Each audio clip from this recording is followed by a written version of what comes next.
की प्राप्ति करने हेतु आपको नमस्कार करता हूँ। मोक्ष मार्ग से नेतारम कैसे हैं?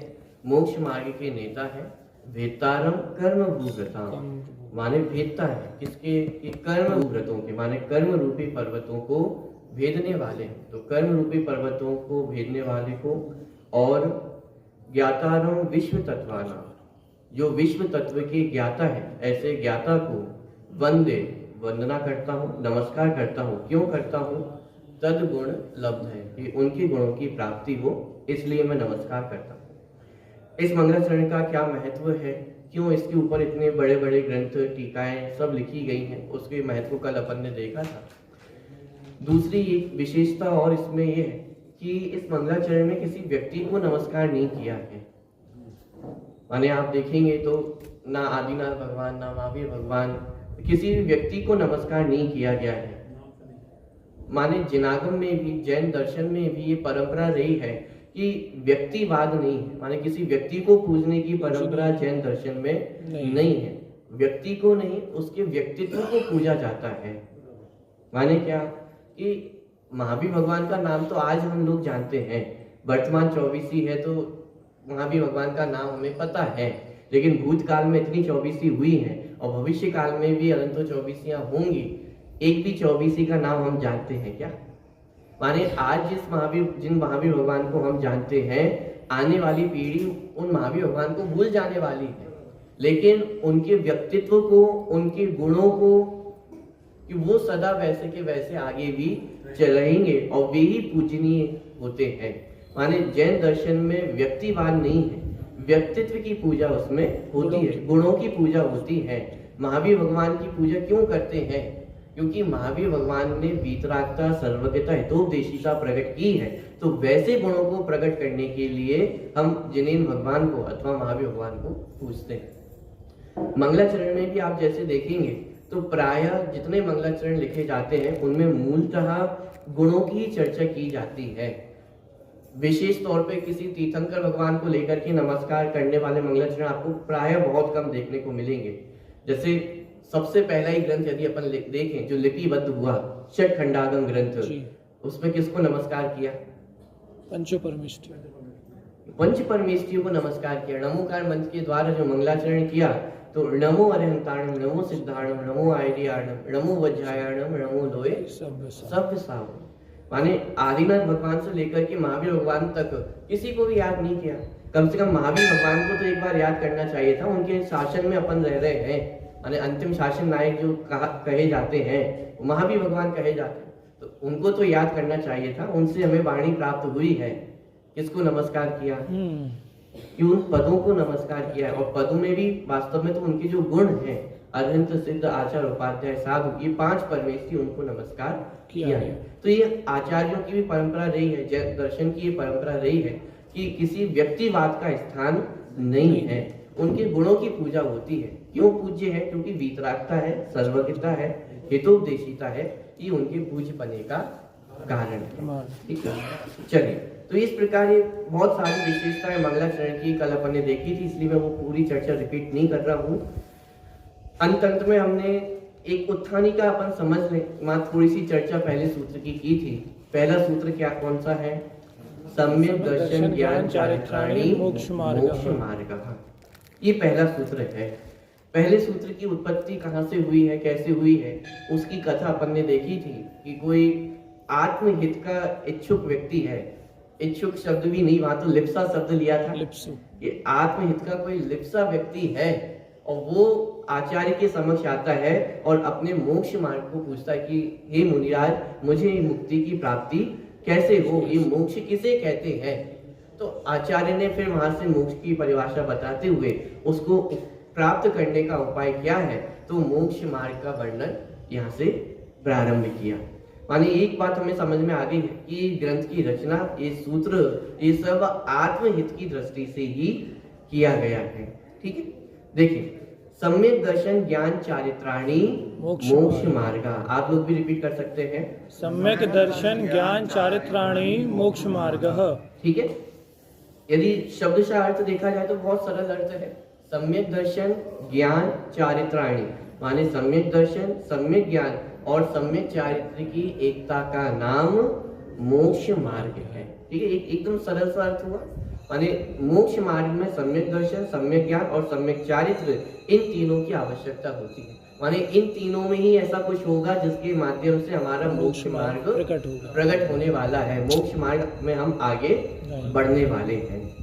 ठीक है, सूत्र का यदि शब्द से अर्थ देखा जाए तो ये तो बहुत सरल है, बहुत संक्षिप्त है, लेकिन सूत्र की विशेषता रहती है कि एक एक पद में बहुत भाव भरा हुआ होता है। माने सूत्र देखने में तो बहुत छोटा सा है, सम्यक दर्शन ज्ञान चारित्राणी मोक्ष मार्ग, सूत्र कंप्लीट हो गया। मोक्ष मार्ग किसे कहते हैं? कि सम्यक दर्शन ज्ञान चारित्र की एकता को मोक्ष मार्ग कहते हैं, लेकिन इसमें बहुत भाव भरा हुआ है। इसके आगे के जो सूत्र है अपन उस पर तो उतनी विस्तार से चर्चा नहीं कर पाएंगे, लेकिन इस एक सूत्र पे अपन विस्तार करके देख रहे हैं कि एक एक सूत्र में कितना विस्तार हो सकता है। फिर आगे के जो सूत्र है अपन उसमें एक एक सूत्र का इतना विस्तार करने की जगह नहीं रहेगी, सामर्थ्य भी नहीं है और समय भी नहीं है। लेकिन एक सूत्र को अपन एक एग्जाम्पल के रूप में अपन देखने का प्रयास करते हैं कि माने एक एक सूत्र की जो टीका है वो किस प्रकार से की जाती है, विस्तार कैसे किया जाता है। देखिए, जैसे सम्यक दर्शन ज्ञान चारित्राणी मोक्ष मार्ग, प्रश्न उठाया था मोक्ष मार्ग क्या है, माने मोक्ष को प्राप्त करने का उपाय क्या है। तो सम्यक दर्शन ज्ञान चारित्राणी मोक्ष मार्ग, ये मोक्ष को प्राप्त करने का उपाय है कि सम्यक दर्शन, सम्यक ज्ञान और सम्यक चारित्र की एकता, उसका नाम मोक्ष मार्ग है। अब देखिए एक एक पद का खुलासा अपन देखते हैं। सबसे पहला पद है सम्यक। कौन सा पद है? सम्यक। सम्यक पद है, माने दर्शन ज्ञान चारित्र, इन तीनों से पहले शब्द का प्रयोग किया गया सम्यक। तो सम्यक दर्शन ज्ञान चारित्राणी मोक्ष मार्ग, तो इसमें सम्यक शब्द अकेला दर्शन के साथ नहीं है, सम्यक शब्द ज्ञान और चारित्र के साथ भी प्रयुक्त होगा। अब सूत्र है तो सूत्र तो संक्षिप्त में ही लिखा जाता है, यहाँ पे द्वंद्व समास किया, लेकिन उस समास के अंतर्गत जो शब्द है वो प्रत्येक पद के साथ प्रयुक्त होगा।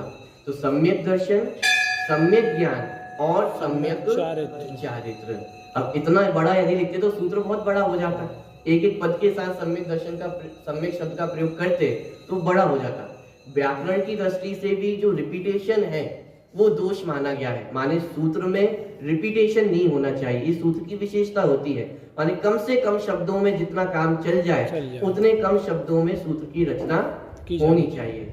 ऐसा भी कहा जाता है कि माने सूत्र रचना करते समय यदि एक मात्रा भी कम हो रही हो, एक अक्षर भी कम हो रहा हो, तो आचार्यों को इतनी खुशी होती है मानो जैसे किसी को पुत्र रत्न हुआ। माने जैसे सामान्य जनों को पुत्र रत्न होने पर जो आनंद होता है, उल्लास होता है, उतना आनंद उल्लास यदि एक मात्रा भी कम हो, एक अक्षर भी कम हो, तो उतना आनंद आचार्यों को होता है। तो माने सूत्र की रचना तो कम से कम शब्दों में ही की जाएगी। तो सम्यक शब्द दर्शन के साथ भी, ज्ञान के साथ भी और चारित्र के साथ भी, सम्यक दर्शन, सम्यक ज्ञान और सम्यक चारित्र, इनकी एकता को मोक्ष मार्ग कहते हैं। ठीक है, आगे बढ़ते हैं। सम्यक शब्द का प्रयोग क्यों किया?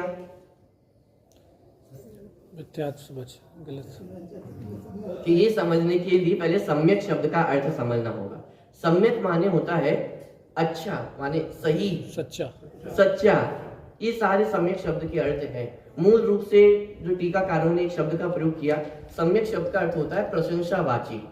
माने सम्यक जो शब्द है उसका मूल वास्तविक अर्थ है प्रशंसा के अर्थ में। माने क्या कि दर्शन, ज्ञान और चारित्र ये तो अनादिकाल से सभी जीवों के पास है। दर्शन, ज्ञान, चारित्र का होना ये कोई प्रशंसनीय बात नहीं है, ये तो अनादिकाल से सभी जीवों के पास है। मुझ में भी दर्शन, ज्ञान, चारित्र है, आप में भी दर्शन, ज्ञान, चारित्र है, निगोदिया जीव में भी दर्शन, ज्ञान, चारित्र है।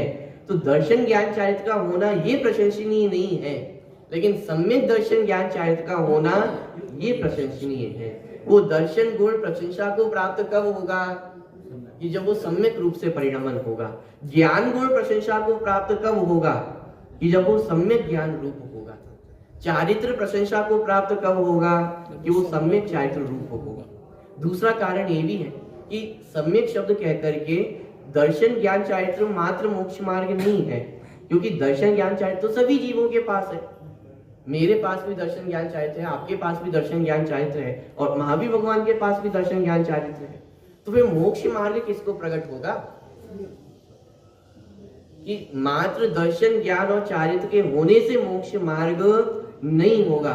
मोक्ष मार्ग प्रकट करने के लिए उन दर्शन ज्ञान चारित्र का सम्यक रूप परिणमन होना चाहिए। बिना उनके सम्यक हुए बिना मोक्ष मार्ग नहीं होता है। इसलिए सम्यक शब्द का प्रयोग किया गया है। माने मूल रूप से तो प्रशंसावाची माने कहा जाता है, और अन्य अर्थ देखे जाए तो सम्यक माने सही, सच्चा, अच्छा, ये सब सम्यक शब्द के अर्थ होते हैं।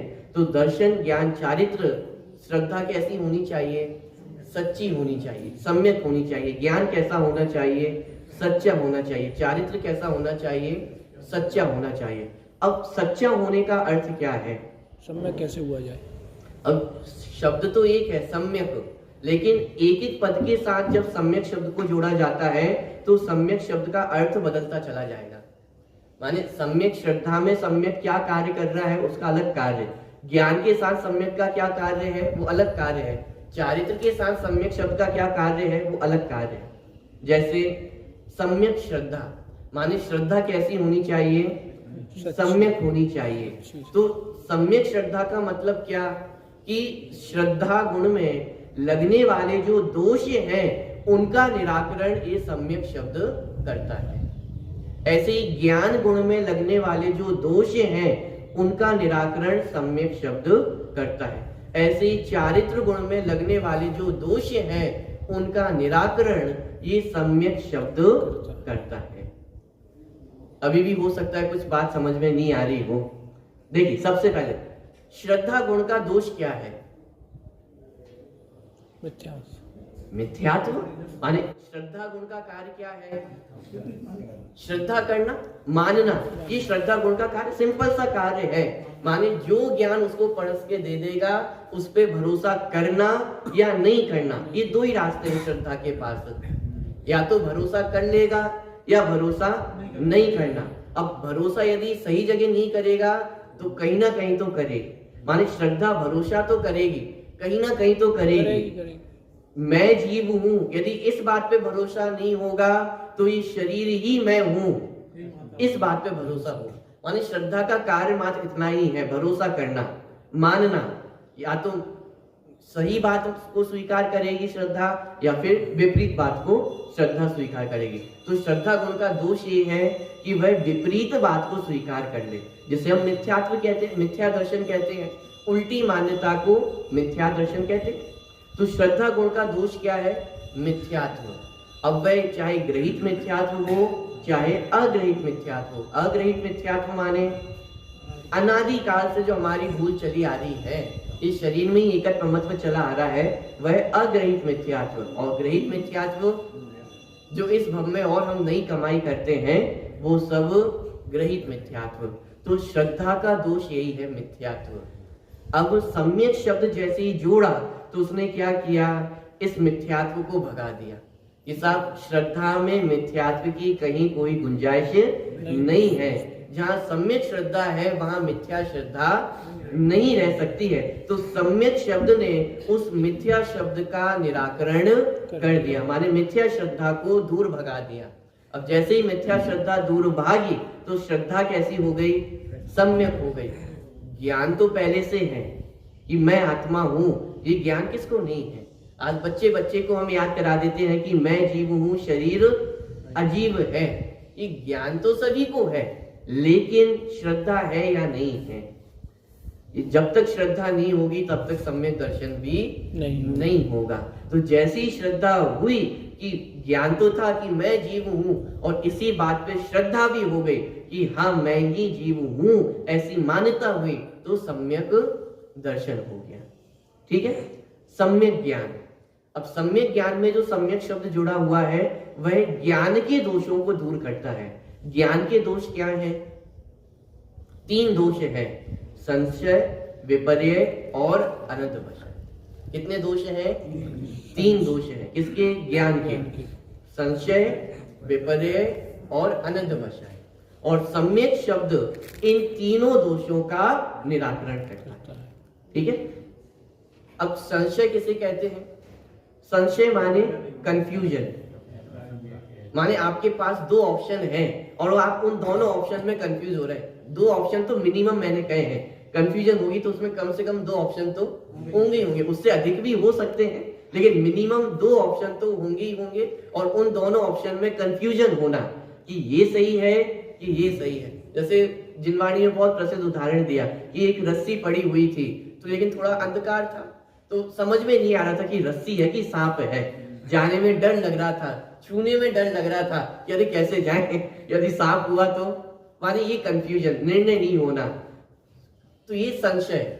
ऐसे ही मैं जीव हूं कि शरीर हूं, ये कंफ्यूजन होना। मंदिर आने से मैं सुखी होऊंगा कि नहीं होऊंगा, कंफ्यूजन होना। राग सुख का कारण है कि दुख का कारण है, कंफ्यूजन होना। माने ये सब जो कंफ्यूजन है, संशय है, ये संशय माने ज्ञान का दोष कहलाता है, क्योंकि इसमें निर्णय नहीं हो पा रहा है वस्तु स्वरूप का।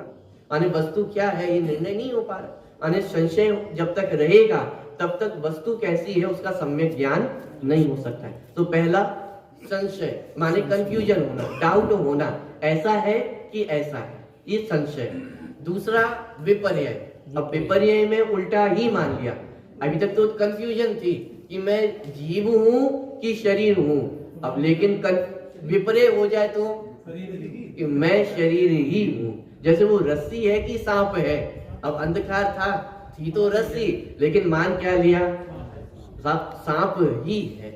तो ये क्या हो गया, विपर्य माने विपरीत ज्ञान। अब जहां विपरीत ज्ञान हो गया है तो वहां सम्यक ज्ञान तक पहुंचने का रास्ता बंद हो गया है। तो ये भी ज्ञान का दोष है, संशय भी ज्ञान का दोष, विपर्य भी ज्ञान का दोष। और तीसरा है अनध्यवसाय।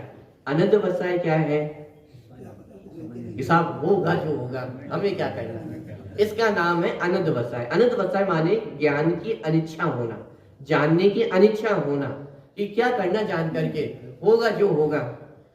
साहब तत्वार सूची की क्लास प्रारंभ हुई है, बहुत कुछ सीखने को मिलेगा। साहब क्या करना सीख करके, लोग सीख तो रहे हैं, लोग आएंगे कहेंगे, कहने वाले कहेंगे, सुनने वाले सुनेंगे, हमें क्या करना है सुन करके, बहुत सुन लिया है, ये अनध्यवसाय है। चली रहा बात पकड़ में आ रही। माने जानने की अनिच्छा होना, जिज्ञासा का नहीं होना, वह अनध्यवसाय है। यदि पूछा जाए कि इन तीनों में सबसे खतरनाक कौन सा है, सबसे खतरनाक अनध्यवसाय है। हालांकि ऊपर ऊपर से अनध्यवसाय वाला व्यक्ति बहुत अच्छा दिखाई देगा, क्यों, किसी से झगड़ा करता हुआ नहीं दिखाई दे रहा है।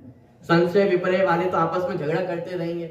हम जैन दर्शन को सही मानते हैं, अन्य दर्शन वाले अपने दर्शन को सही मानते हैं, दोनों आपस में लड़ते झगड़ते दिखाई देंगे। लड़ने दो हमें तो जितने वाद विवाद दिखते हैं वो संशय या विपर्य वालों में दिखाई देंगे, लेकिन अनध्यवसाय वाला बहुत सज्जन सा खड़ा हुआ दिखाई देगा कि साहब दो लोग आपस में लड़ रहे हैं, मुझे क्या करना है, लड़ने दो। ये अनध्यवसाय ऊपर ऊपर से तो बहुत अच्छा दिखाई दे रहा है, लेकिन सबसे खतरनाक अनध्यवसाय है। क्यों, क्योंकि जिसे कंफ्यूजन है, संशय है, उसके पास तो भी ऑप्शन खुला हुआ है, सही रास्ते पर पहुंच सकता है। दोनों ऑप्शन खुले, गलत रास्ते पे भी जा सकता है, लेकिन ये भी ऑप्शन खुला है कि सही रास्ते पर भी जा सकता है। विपर्य वाला यद्यपि गलत रास्ते पर चला गया है, लेकिन उसका गलत रास्ते पर जाना ये बताता है कि उसमें निर्णय करने की शक्ति है, और जिसमें निर्णय करने की शक्ति है, आज विपरीत निर्णय हुआ है, कल को सम्यक निर्णय भी हो सकता है। आज गलत जगह पर गया है, पता चलेगा कि अरे मैं तो गलत जगह पर आ गया हूं, तो वो वापस लौट सकता है। माने भले ही आज गलत जगह पहुंच गया है, विपरीत ज्ञान हो गया है, लेकिन उसके पास भी ऑप्शन है कि कभी तो ऐसा समय आ सकता है कि वो सम्यक ज्ञान कर लेगा। लेकिन अनध्यवसाय इसके दरवाजे ही बंद हो गए हैं। क्यों, क्योंकि इसने तो जानने का रास्ता ही बंद कर दिया है कि मुझे तो जानना ही नहीं है, क्या हो जाएगा जानने से। अभी तो उल्टा ये लगता है कि नहीं जानता तो अच्छा था। क्यों, कि जिनवाणी में लिखा है ना कि जानते हुए भी कोई अपराध करना तो उसका फल माने उसका दोष अधिक है। कि साहब मुझे पता नहीं था आलू में अनंत जीव होते हैं, तो अच्छा खासा सेवन कर रहा था, अब पता चल गया तो अपराध और बढ़ गया, दोष और बढ़ गया। इससे तो अच्छा मैं जानते ही नहीं साहब, इसलिए तो मैं मंदिर नहीं आता हूँ एक दिन मंदिर चले गया तो आलू में जीव होते हैं, पानी अनछना नहीं पीना, मंदिर आना चाहिए, इतनी सारी बातें पता चल गई और वो छूटता तो है नहीं, तो दोष और बढ़ गया मेरा। तो अभी तो हमने ज्ञान को और ये मान रखा है कि अरे इससे तो जितना बचे रहो उतना अच्छा है, बिना ज्ञान के जितने अपराध होते रहे वो अच्छा है। इसका मतलब अनंत बसाई ने तो अपने रास्ते ही बंद कर लिए हैं, मोक्ष मार्ग के सही रास्ते पर पहुंचने का रास्ता ही बंद कर लिया है। तो वो व्यक्ति कब सही रास्ते पर आएगा? कभी नहीं, वो कभी भी सही रास्ते पर नहीं आ सकता। इसलिए अनंत बसाई देखा जाए तो तीनों ही दोष खतरनाक है। ऐसा नहीं कि संशय अच्छा है, विपर्य अच्छा है तो तीनों ही दोष, लेकिन उसमें भी यदि कंपेयर किया जाए तो अनंत बसाई तो उसमें भी सबसे खतरनाक दिखाई देता है। खैर, जो सम्यक ज्ञान है वह इन तीनों प्रकार के दोषों से रहित होता है। सम्यक ज्ञान में संशय नहीं है, सम्यक ज्ञान में निर्णय है कि मैं ही जीव हूं और कोई जीव नहीं है।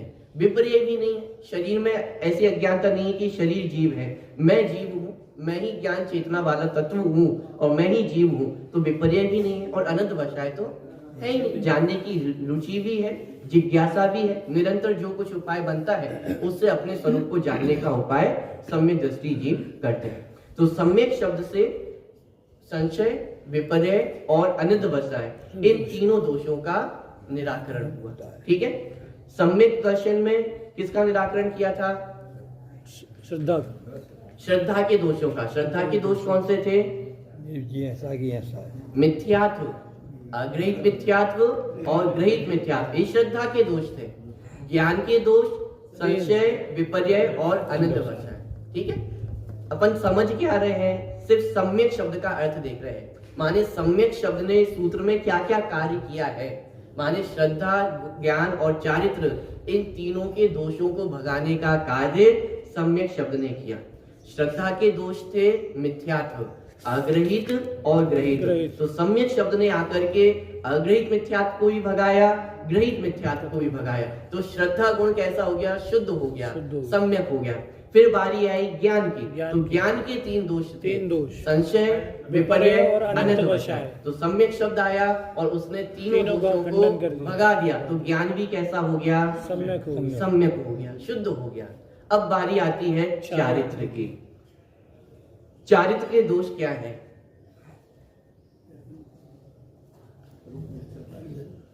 मूल रूप से तो स्वरूप में स्थिरता नहीं होना, यही चारित्र का दोष है। अन्य अपेक्षा से कहा जाए, माने जैसे सर्वार्थ सिद्धि ग्रंथ में पूज्यपाद स्वामी ने लिखा कि चारित्र का दोष क्या है, माने जिन कार्यों से कर्म बंधन हो वो सब चारित्र के दोष है। माने जो जो कार्य करने से हमें कर्मों का बंधन होता है वो सब चारित्र के दोष है। माने जब तक कर्म बंधन हो रहा है तब तक वो चारित्र का दोष है। माने कर्म बंधन का होना यही चारित्र का दोष है। अब कषाय और राग देते जाएंगे। हाँ, उसमें सारी कषाय राग द्वेष आ गए, क्योंकि चारित्र मोहिनी कर्म जो है वो चारित्र गुण का घात करता है और चारित्र मोहिनी, चारित्र मोह में ये कषाय आदि सारे सम्मिलित उसमें हो जाते हैं। ठीक है, तो इस प्रकार माने जो जो कर्म बंधन का कारण है वो सब चारित्र के दोष है। तो सम्यक शब्द वो चारित्र के दोषों को दूर करता है। दूसरा दोष इस प्रकार से भी कहा चारित्र का कि अज्ञान पूर्वक जो चारित्र है वो सब दोष सहित है। माने अज्ञान पूर्वक बिना सम्यक जानकारी के जो कुछ भी आचरण किया जाता है वो सब दोष सहित ही होता है। भले ही सम्यक आचरण भी किया जा रहा हो, लेकिन ज्ञान पूर्वक यदि नहीं किया जा रहा है तो वो चारित्र दूषित ही है, सम्यक चारित्र नहीं है। तो सम्यक शब्द ने आकर के चारित्र के दोषों को भी दूर किया। जैसे चतुर्थ गुणस्थान प्रकट हुआ तो अनंतानुबंधी कषाय चले गए, तो अनंतानुबंधी जन्य जितना भी बंद होता था उस सब का अभाव हो गया। तो ये सम्यक शब्द ने आकर के चारित्र के जो दोष थे उसको दूर किया। ठीक है, तो सम्यक शब्द एक एक गुण के दोषों को दूर करने वाला है। श्रद्धा के दोषों को दूर किया, ज्ञान के दोषों को दूर किया और चारित्र के दोषों को दूर किया। तो श्रद्धा, ज्ञान और चारित्र ये तो सभी जीवों के पास थे, लेकिन जिनके दोष दूर हुए हैं वो मोक्ष मार्ग में आगे बढ़ा है, उसने मोक्ष मार्ग में कदम रखा है। क्योंकि श्रद्धा गुण चारित्र तो निगोदिया में भी है, मनुष्य में भी है, नारकी में भी है, त्रियंच में भी है और देव गति में भी। जहां जहां जीव है वहां वहां श्रद्धा ज्ञान और चारित्र है। लेकिन सभी मोक्ष मार्गी है क्या? नहीं।